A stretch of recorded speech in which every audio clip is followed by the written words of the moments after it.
you want me to do some music to start off with? A bit of applause and fade it out? Come on, we're in. We're going to go. Yeah, we've got to go. This is good, isn't it? Yeah. Oh, Well, here we wow. go.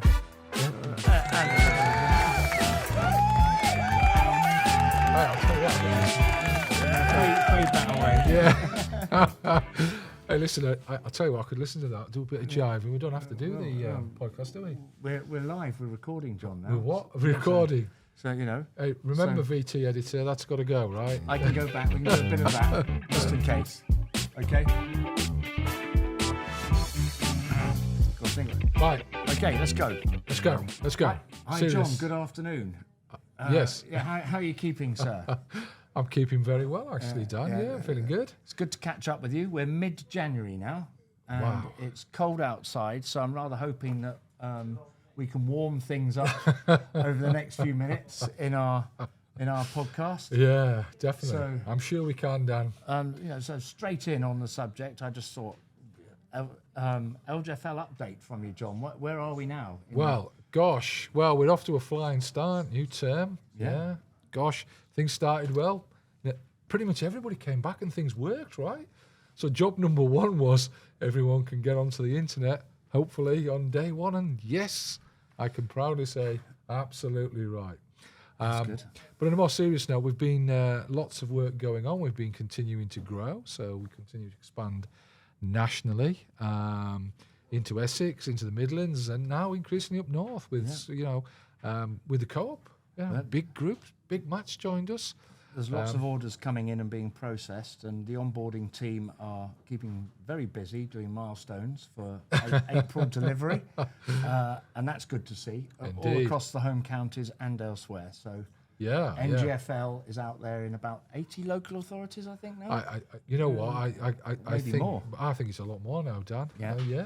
So I think it's just great that a school in the Midlands or the Northwest can have access to the same suite of licences as a school in London can. I think it's great news for all schools across the country. So well done, NGfL. Thank you, Dan. That's definitely cool. I mean, what else has been happening? Well, we've been testing our new filtering platform. So we don't put filtering into schools and have lots of devices to do filtering. We just do it in the cloud.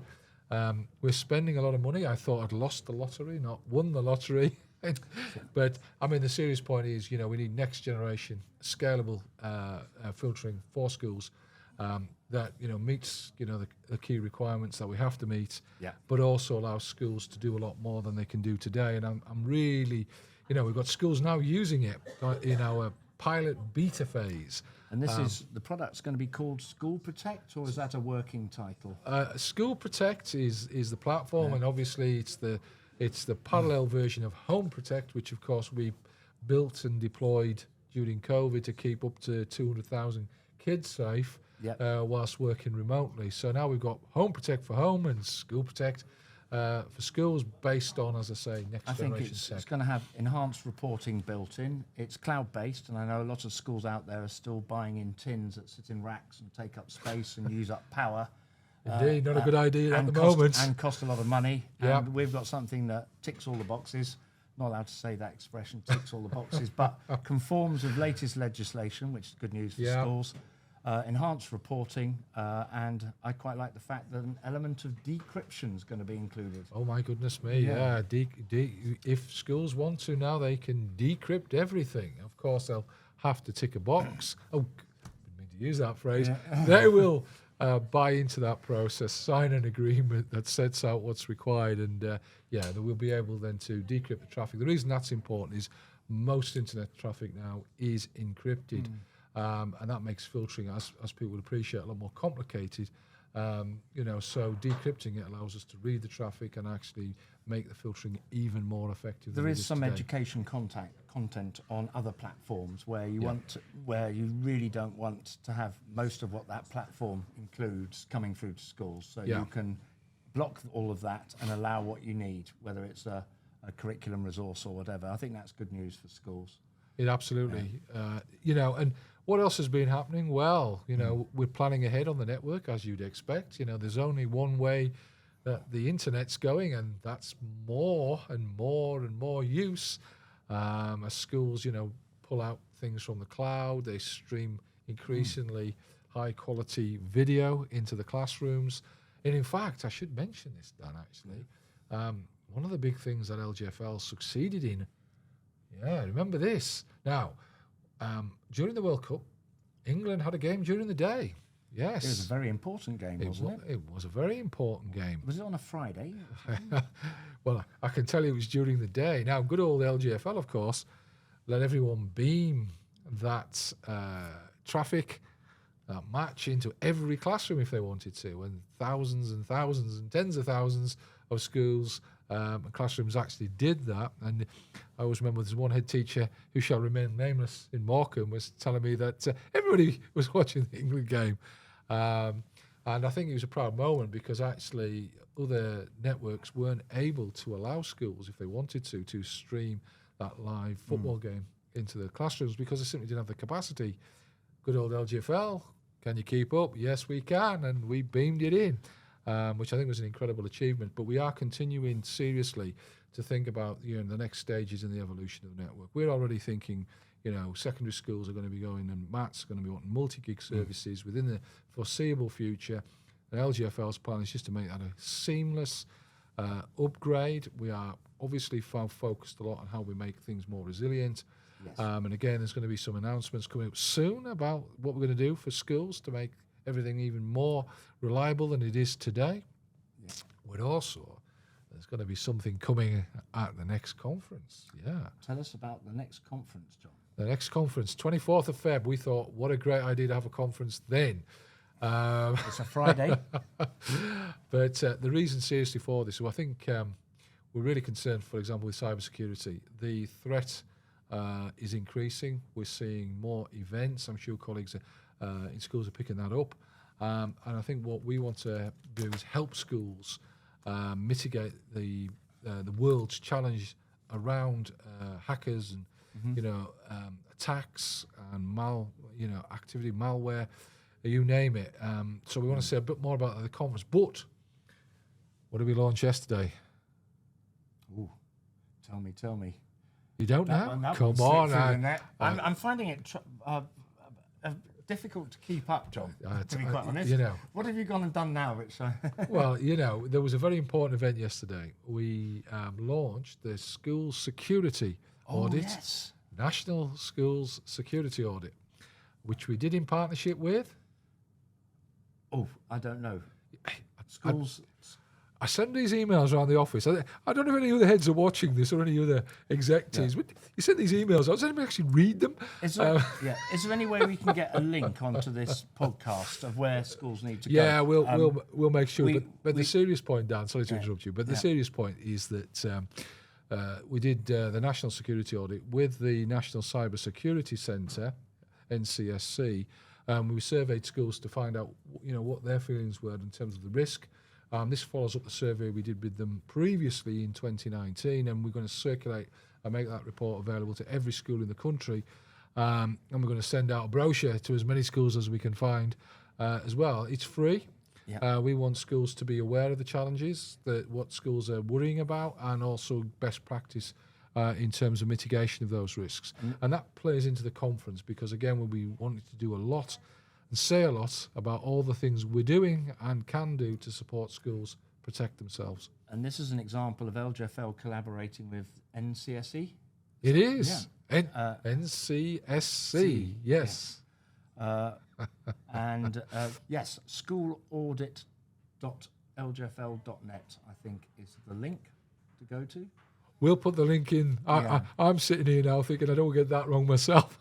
Yeah. But it's something like schoolsecurityaudit.lgfl.net. Yeah, one or the other. Yeah. But that's good. Yeah. So other things to talk about. We've talked about School Protect filtering. You touched upon the word resilience. Resilience, yes. Yeah. Is there anything you'd like to say at this juncture, or were you going to save that for the conference on the 24th?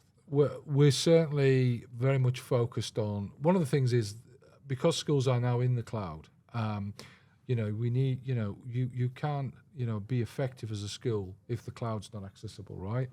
And that trend has only accelerated as the MIS systems like SIMs have been replaced or upgraded into the cloud. So schools now have everything running on the internet and in the cloud. So, we need to keep access to that, not only at pace through a well-engineered, well-designed network, but we also need to make sure if something happens, like somebody digs up the fibre, because it does occasionally happen.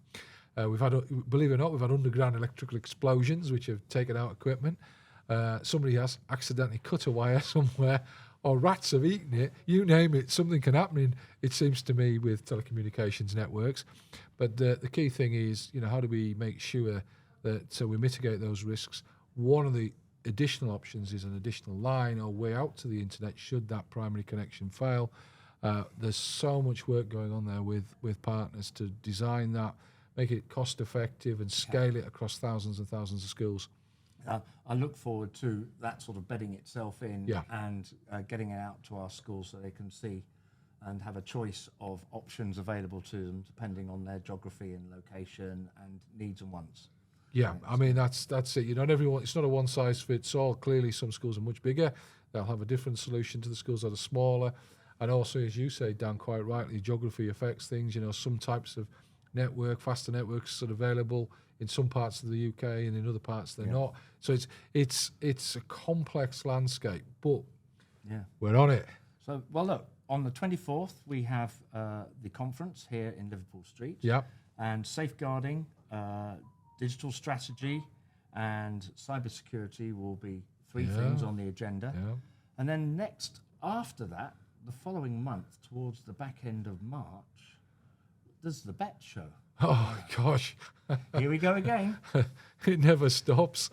Yeah. But we'll be centrally positioned there, won't we? And yep.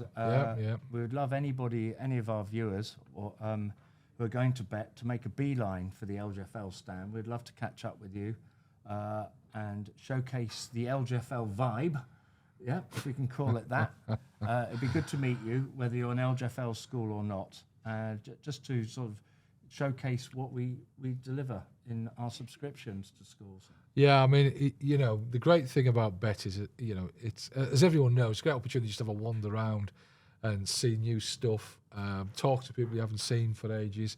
A bit of networking in the evening, of course, goes down well every time, doesn't it? Always. Yeah. Bit of lemonade in the evening always works well. But it's always, I always think Bet's actually a fantastic opportunity to engage with your customers face to face. People just walk up to me and say, "Yeah, you're doing a great job, John." Or sometimes I'll say, "John, it's not going well.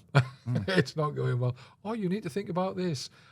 So I find that Bet for me is an opportunity to learn, listen, and innovate. And lots of the things that we do today have come from interactions that have started in Bet. So I can't wait to get to Bet for all those reasons. And I'm going to mention newsletter.lgfl.net. I think that's a good way where people can go to the website and tick the boxes again for various newsletters and get to be the first to know about things that are happening here at LGfL. I think that would be a good one. So there we go, John. I think that's a fair summary of where we're at the moment. Yeah, it is actually.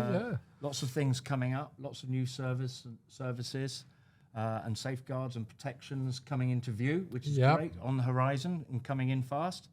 So lots to look forward to. Indeed, and the one thing you won't be looking forward to and don't have to look forward to is a price increase, because good old LGfL continues to gamely make sure that we're not increasing our charges to schools, despite, I have to say, colleagues, I am under enormous pressure. You would not believe how many people ring me up nowadays who supply things to me and tell me, "You've got to increase the prices, John." And I go back and say, "Well, get more efficient."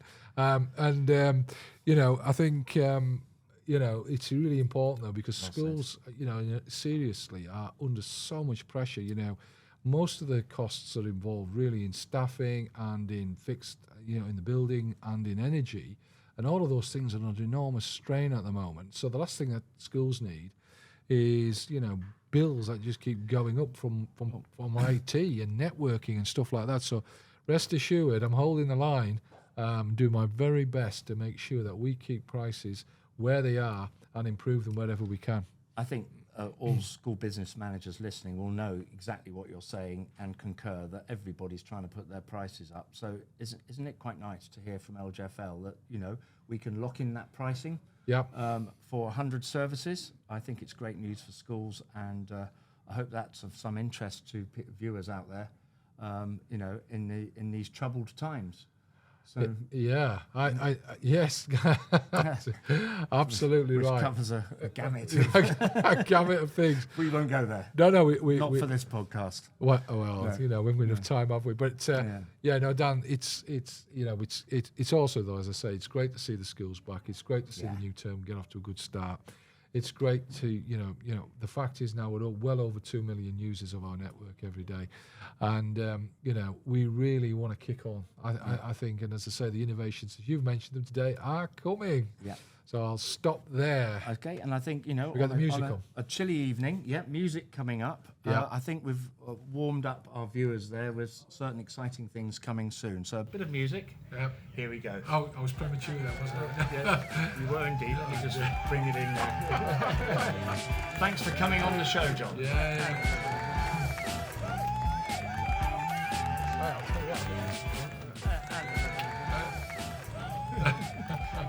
Thanks, John. Cheers. Thank you, John.